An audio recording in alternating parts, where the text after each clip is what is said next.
மாண்புமிகு பேரவைத் தலைவர் அவர்களே, தங்களின் அனுமதியோடு 110 விதியின் கீழ் ஒரு அறிக்கையை இந்த அவையில் எடுத்து வைக்க விரும்புகிறேன். மாண்புமிகு பேரவைத் தலைவர் அவர்களே, தமிழ்நாட்டின் உட்கட்டமைப்பு வசதிகளை தொடர்ந்து மேம்படுத்தி வருகிறோம். நகரம், கிராமம் என்ற வேறுபாடுகள் இல்லாமல் அனைத்து வளர்ச்சிகளையும் வழங்கி வருகிறோம். அனைத்து துறை வளர்ச்சி, அனைத்து மாவட்ட வளர்ச்சி, அனைத்து சமூக வளர்ச்சி என்பதையே நமது திராவிட மாடல் அரசின் இலக்காக கொண்டு செயல்பட்டு வருகிறோம். இதில் சாலை வளர்ச்சி என்பது மிக மிக முக்கியமானது. நகரம், கிராமம் என்ற வேறுபாடு இல்லாமல் சாலை மேம்பாட்டை தமிழ்நாடு அரசு செய்து வருகிறது என்பதை இந்த மாமன்ற உறுப்பினர்கள் அனைவரும் அறிவார்கள். கிராம ஊராட்சி மற்றும் ஊராட்சி ஒன்றிய சாலைகள் கிராமப்புற மக்களின் பொருளாதார வளர்ச்சிக்கு வித்திட்டு வறுமையை ஒழிப்பதில் முக்கிய காரணியாக உள்ளன. தமிழ்நாட்டில் சுமார் 1,38,000 கிலோமீட்டர் நீளமுள்ள கிராம ஊராட்சி மற்றும் ஊராட்சி ஒன்றிய சாலைகள் உள்ளன. ஊரக பகுதியில் உள்ள சாலைகளை மேலும்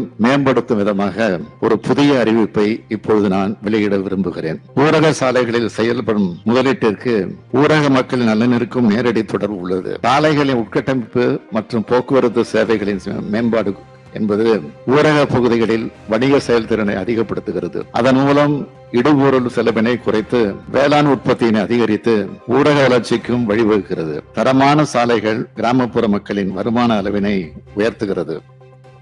கல்வி, சுகாதாரம் போன்ற சேவைகளை வழங்கி அறிவாற்றலை பரவலாக்கி சமூக பொருளாதார ஏற்றத்தாழ்வுகளை களைந்து வளர்ச்சியை துரிதப்படுத்தி உதவுகிறது. எனவேதான் பேருந்து செல்லக்கூடிய சாலைகள், குக்கிராமங்களை இணைக்கும் முக்கிய சாலைகள், பல்வேறு முக்கிய சேவைகளை கிராமங்களுடன் இணைக்கும் சாலைகள் போன்றவற்றை மேம்படுத்துவதற்கு நமது அரசு தொடர்ந்து முன்னுரிமை அளித்து வருகிறது.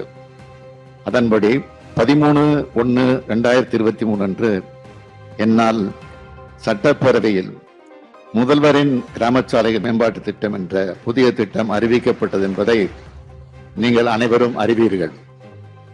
இந்த திட்டத்தின் கீழ் கடந்த 2 ஆண்டுகளில் 10,000 கிலோமீட்டர் நீளமுள்ள ஊராட்சி சாலைகள், ஒன்றிய சாலைகள் மற்றும் கிராம ஊராட்சி சாலைகளை மேம்படுத்த 4,000 கோடி ரூபாய் ஒதுக்கீடு செய்யப்பட்டது. இதன்படி தற்போது வரை 8,120 கிலோமீட்டர் நீளமுள்ள ஊரக சாலை பணிகள் முடிக்கப்பட்டுள்ளன என்பதை மகிழ்ச்சியுடன் தெரிவித்துக் கொள்கிறேன்.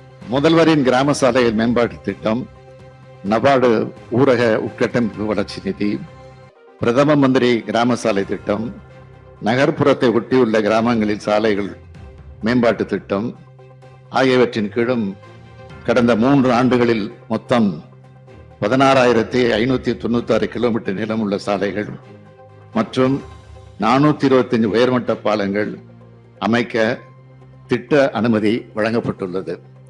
இதன் மொத்த மதிப்பு 9,324 கோடியே 49 லட்சம் ரூபாய். இதனை தொடர்ந்து செயல்படுத்த திட்டமிட்டுள்ளோம். வருகின்ற 2 ஆண்டுகளில் முதல்வரின் கிராம சாலைகள் மேம்பாட்டு திட்டத்தின் மூலம் கூடுதலாக மேலும் 10,000 கிலோமீட்டர் நீளமுள்ள ஊரக சாலைகள் 4,000 கோடி ரூபாய் மதிப்பீட்டில் மேம்படுத்தப்படும் என்பதை என் மன்றத்துக்கு மகிழ்ச்சியோடு தெரிவித்து அமைகிறேன்.